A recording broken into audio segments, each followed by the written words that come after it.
Today, we need to talk about a story that's not just tragic, but also an incredibly powerful look at what it means to have integrity. This is the story of Ankita Bandari. This is her, Ankita Bandari, just 19 years old, a young woman from Pori Garhwal in Uttarakhand, with her whole life ahead of her. She was actually studying hotel management, trying to build a career, but then her family hit a really tough spot. Her dad lost his job, and just like that, she had to drop out of her course and start looking for work to help support them. And that need to find a job, well, it led her to this new opportunity. On the surface, it probably seemed okay, but it was at a resort that was pretty remote, pretty isolated, and that put her in a very vulnerable spot.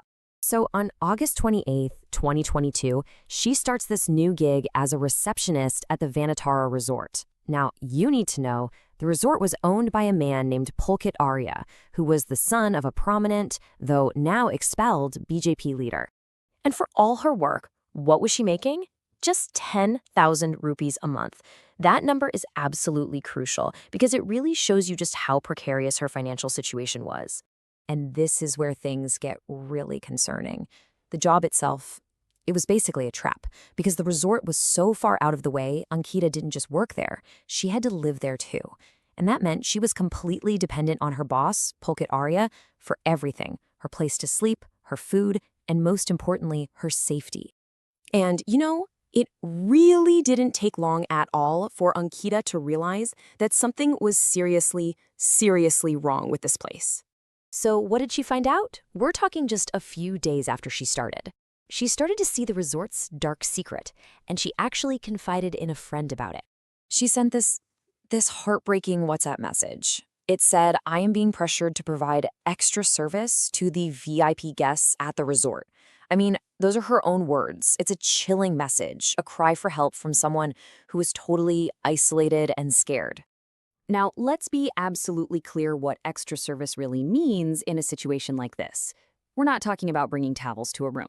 It's a pretty well-known euphemism in parts of the hotel industry, and it's used as a cover for a prostitution racket. So this put Ankita in an absolutely impossible position. She was facing this horrible choice between taking money she desperately needed and holding on to her own character. And get this, the offer they made her was just stomach-turning. They offered her an extra 10,000 rupees for this extra service. That's the exact same amount as her entire monthly salary.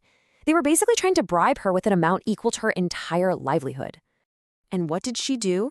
She said no. Despite how much she needed the money, despite all the pressure, Ankita Bandari refused. She stood her ground. That decision, that incredible act of integrity, would lead to just unimaginable consequences. And that brings us to her final night. So, less than a month after she even started the job, on the night of September 18th, it all ended. At around 8:30 p.m., the owner, Pulkit, and two of his managers took her out. They said they just needed to talk, but their real motive? It was fear. They were terrified she was going to expose everything that was going on at that resort. And to keep her quiet, they pushed her into the Chilla Canal. The 19-year-old receptionist drowned. She was murdered because she stood firm for her own honor, for her character. A life with so much potential, just gone. All because she refused to compromise who she was. Ankita's story really forces us to ask a hard